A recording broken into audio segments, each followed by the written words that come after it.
अरे अरे पुत्र रुक जाओ, अभी तुम्हारे माँ ने तुम्हारा मुख दर्शन तक नहीं किया है, कम से कम अपना मुख तो दिखा दो।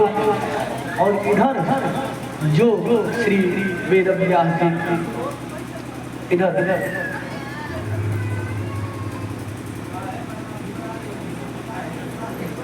कैलाश पर्वत के सन्निकट पास में ही, कैलाश पर्वत के निकट ही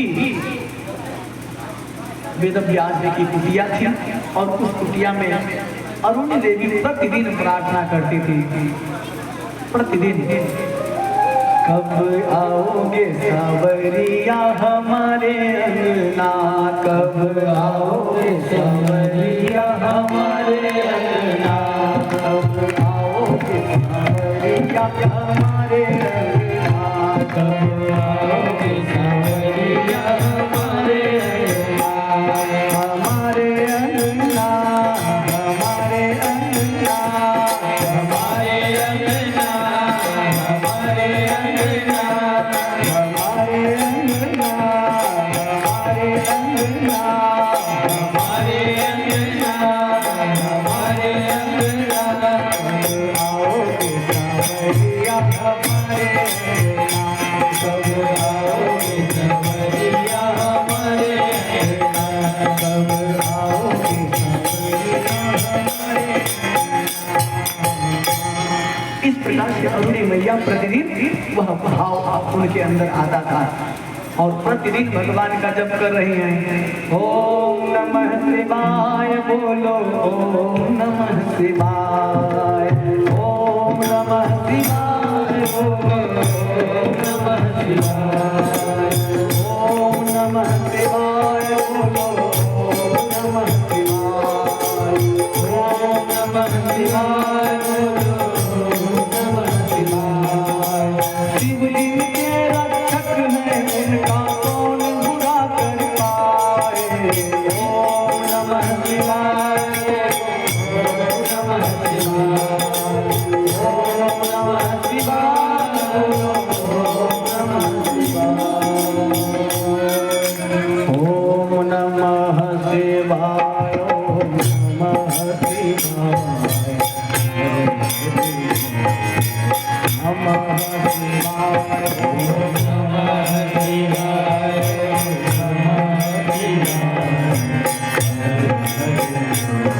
शिवाय, नमः शिवाय, गंगाधराय शिव गंगाधराय, हर हर भोले नमः शिवाय, गंगाधराय शिव गंगाधराय, हर हर भोले नमः शिवाय, नमः शिवाय, नमः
राधे राधे राधे राधे।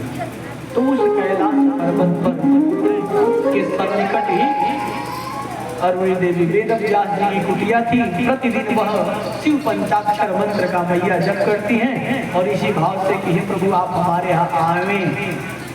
कब आपका आगमन होगा हमारे यहाँ, इस भाव से। एक दिन की बात कि कैलाश पर्वत पर देवर्षि नारद जी पहुंचे। अरे मैया ये बताओ कि बाबा जो अपने गले में नरमुंडों की माला धारण किए हैं वह किन कैसा माला है, वह किन मुंडों की माला है? तो माँ पार्वती ने कहा कि अरे पुत्र आप ही पता करो, हे ऋषिवर आप ही बता दो। तो देवर्षि नारद जी ने कहा कि भाई मैया मैं तो नहीं जानता, ये अब आप बाबा से ही पूछिएगा, मुझे नहीं पता। ना मैं नहीं जानता। और इस तरह से बाबा को मैया को उकसा करके और देवर्षि नारद जी चल दिए वहाँ से। बस माताओं को एक बार देख करके हंस तो लीजिए, अगर अपनी ही पत्नी हो और उसके सामने देख करके हंस लीजिए। बार बार पूछेगी क्या बात है, क्यों हंसते हैं, बताइए नहीं तो आज का खाना पीना बंद हो जाएगा, आपका बना हुआ भोजन तक नहीं दूंगी, बताइए क्या क्यों हंसते हैं। अब ऐसे देवर्षि नारद जी कह के चले गए। मैया पार्वती बाबा समाधि पे लीन थे और तब जब भगवान की समाधि टूटी तो माँ पार्वती ने कहा हे स्वामी ये बताने कि आपके जो गले में नरमुंडों की माला है ये कैसी माला है? तब जाकर भगवान भोलेनाथ ने कहा कि हे देवी क्या करना है इसमें, तो आप बताइए नहीं। तो बस हो गया, अब बताइए ना, जरूर आप मुझसे कुछ छिपा रहे हैं। आप कहते हैं कि मैंने आपको अपना आधा अंग दे दिया। दुनिया का कोई ऐसा पुरुष नहीं है, कोई ऐसा देवता नहीं है जो अपना आधा अंग अपनी पत्नी को दे दे, लेकिन मैं तुम्हें इतना मानता हूँ कि अपना आधा अंग तक दे दिया। प्रेम से बोलिए अर्धनारीश्वर महादेव की जय। भगवान भोलेनाथ से माँ पार्वती कह रही हैं आप आधा अंग दे दी, लेकिन एक छोटी सी बात आप नहीं बता रहे हैं, आप मुझसे बात कोई छिपा रहे हैं। तो हे देवी जब तुम इस धराधाम पर अवतरित हुई और जब अपना शरीर तुम त्यागी तो तुम्हारे वियोग में मैं तुम्हारे ही फूलों की माला लेकर अपने गले में धारण करता हूँ, इतना तुम्हें मानता हूँ। तो माँ पार्वती ने कहा कि मैं बार बार जन्म लेती हूँ और बार बार यहाँ से चली जाती हूँ, और आप क्या बात है कि आप नहीं जन्म भी नहीं लेते, आप अजन्मा हैं, आप नहीं मरते, कारण क्या है?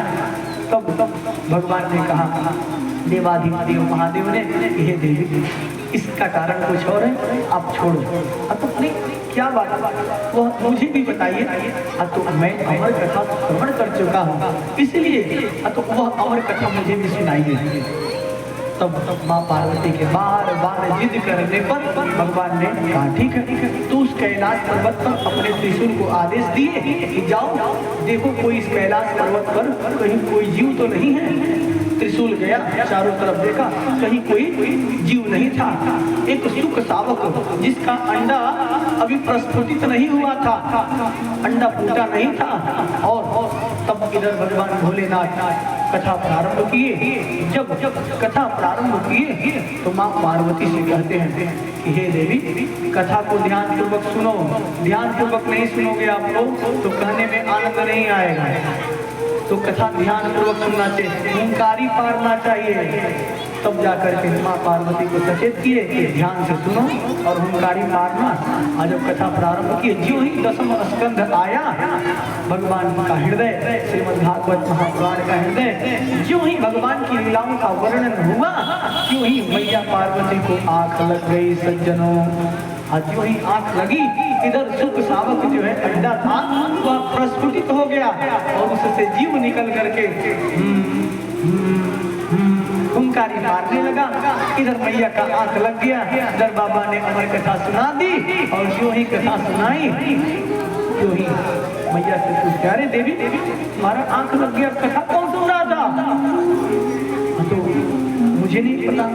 तब पुनः उन्होंने त्रिशूल को आदेश दिया हे त्रिशूल जाओ देखो जो भी जीव इस कथा का रसपान किया है उसको तुरंत मार डालो। त्रिशूल गया, तब तक केशु के सावक उड़ते उड़ते और चला गया जहाँ पर वेद व्यास जी की कुटिया थी। और उन्हीं मैया सज्जनों, अगर भगवान को किसी के हृदय में या किसी के उदर में, पेट में प्रवेश करना होगा तो मुख खोलने से नहीं। कुछ लोगों का कथन है कि मैया जमाई ली और तब तक वह मुख में प्रवेश कर गए, लेकिन भगवान को जिसने अमर कथा सुन ली है उसको जो है मुख खोलने पर नहीं, उनके गर्भ में प्रवेश कर गए, क्योंकि वो बार बार यह प्रार्थना भी कर रही थी कि हे प्रभु कब आएंगे।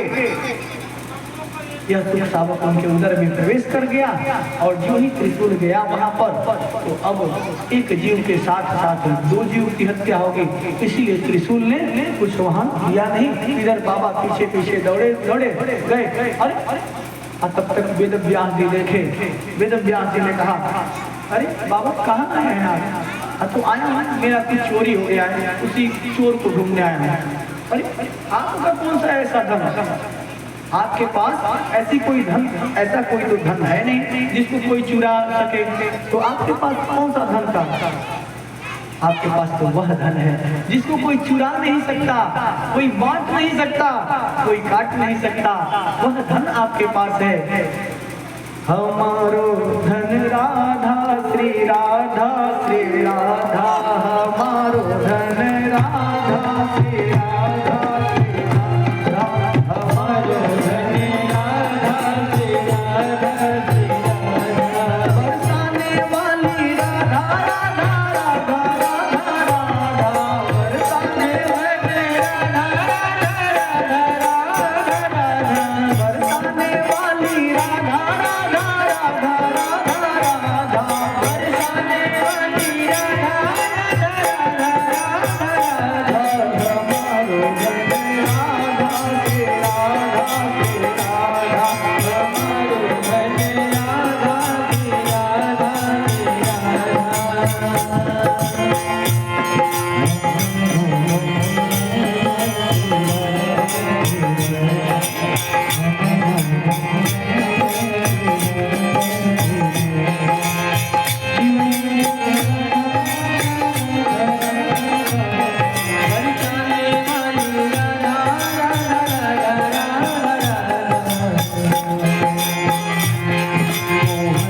प्यारी राधा श्री राधा श्री राधा, मोहन की प्यारी राधा श्री राधा श्री राधा।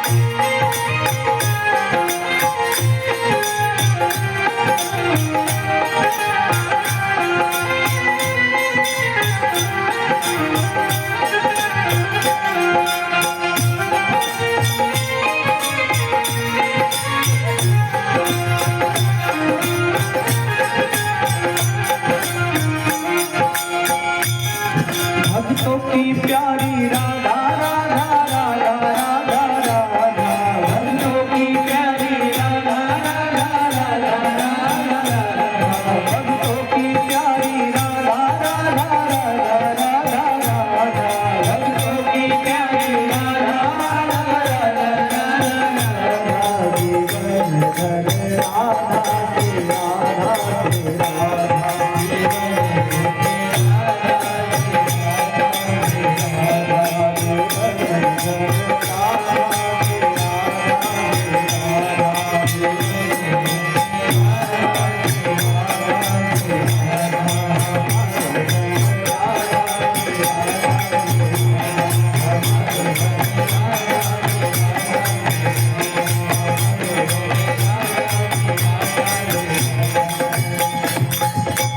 प्रेम से बोलिए उमापति महादेव की जय। वेद व्यास जी भगवान की जय। वेद व्यास जी ने भगवान भोलेनाथ से कहा कि आपका धन कौन सा ऐसा धन है उसको तो कोई चुरा नहीं सकता। तो अब बाबा शर्मा गए, हाँ कोई बात नहीं, और वहाँ से चल दिए। इधर जो सुख सावक माँ अरुणी देवी के गर्भ में प्रवेश किया, वह सज्जनों 12 वर्ष तक उनके गर्भ में ही रह गया। 12 वर्ष तक बार बार वेद व्यास जी कह रहे हैं, अरे पुत्र बाहर आ जाओ, बाहर आ जाओ, तुम्हारी माँ को त्रास हो रहा है, और बाहर आ जाओ, बहुत त्रास हो रहा है। पर इधर सुखदेव भगवान कहते हैं कि नहीं, मैं बाहर नहीं आऊंगा। बाहर तभी आऊंगा कि जब आप उस मायापति भगवान से आप कहेंगे कि मैं जब संसार में आऊं तो उनका प्रभाव ना हो मेरे ऊपर, उनकी मेरे ऊपर नहीं चलेगी, तब तो मैं आऊंगा। और नहीं तो अगर मैं आऊं और उनका प्रभाव होगा तो मैं नहीं आऊंगा। भक्तों को नाच नचाए रही रे माया की चिड़ैया, भक्तों को नाच नचाए रही रे माया की चिड़ैया, भक्तों को नाच नचाए रही रे माया की चिड़ैया, भक्तों को नाच नचाए रही रे माया की चिड़ैया, माया की चिड़ैया, माया की चिड़ैया, भक्तों को नाच नचाए रही रे माया की चिड़ैया, भक्तों को नाच नचाए रही रे माया की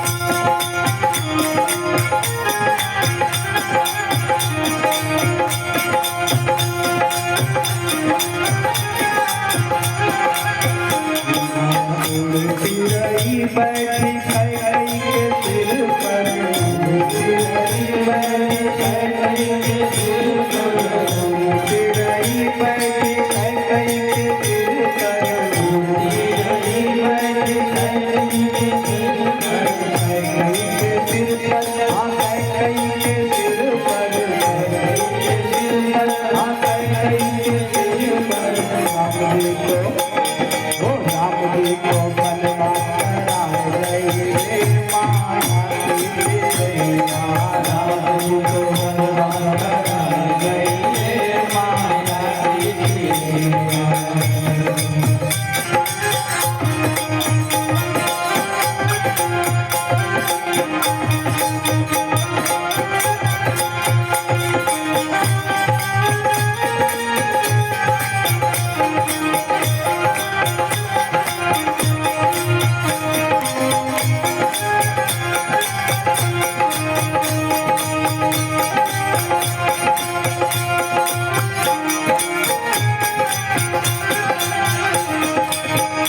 चिड़ै बैठी हनुमत के सिर पर, चिड़ै बैठी हनुमत के सिर पर, चिड़ै बैठी हनुमत के सिर पर, चिड़ै बैठी हनुमत के सिर पर, हनुमत के सिर पर, हाँ हनुमत के सिर पर, हनुमत के सिर पर, हनुमत के सिर पर,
की जय।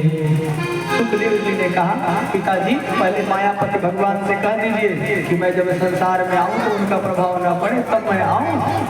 और तब जा करके वेद व्यास जी ने बार बार निवेदन करने पर और माया का उनके ऊपर प्रभाव न पड़े, ऐसा श्री हरि से उन्होंने प्रार्थना किया। तत्पश्चात सुखदेव जी गर्भ से निकले और निकलते ही और वह वन के तरफ चल दिए। हुआ कि भाई अपना ही पुत्र इतना इस संसार से दुख है उसको, कैसे वो जान गया कि संसार दुखम विमोहकम, यह संसार जो है केवल दुख रूपी है। और वह निकलते ही भाग गया वन की तरफ। अरे अपने माँ के का मुख तक नहीं देखा। पिताजी बाप, हाँ पुत्र रुक जाओ रुक जाओ। वन के लताओं से वृक्षों से टकराकर आवाज आता, अरे पुत्र रुक जाओ, तुम्हारे मुख के दर्शन भी अभी तुम्हारी माँ ने नहीं किया है, रुक जाओ। पर सुखदेव जी भगवान रुक नहीं रहे और वो चले जा रहे हैं। तब तक एक सरोवर में कुछ स्त्रियां स्नान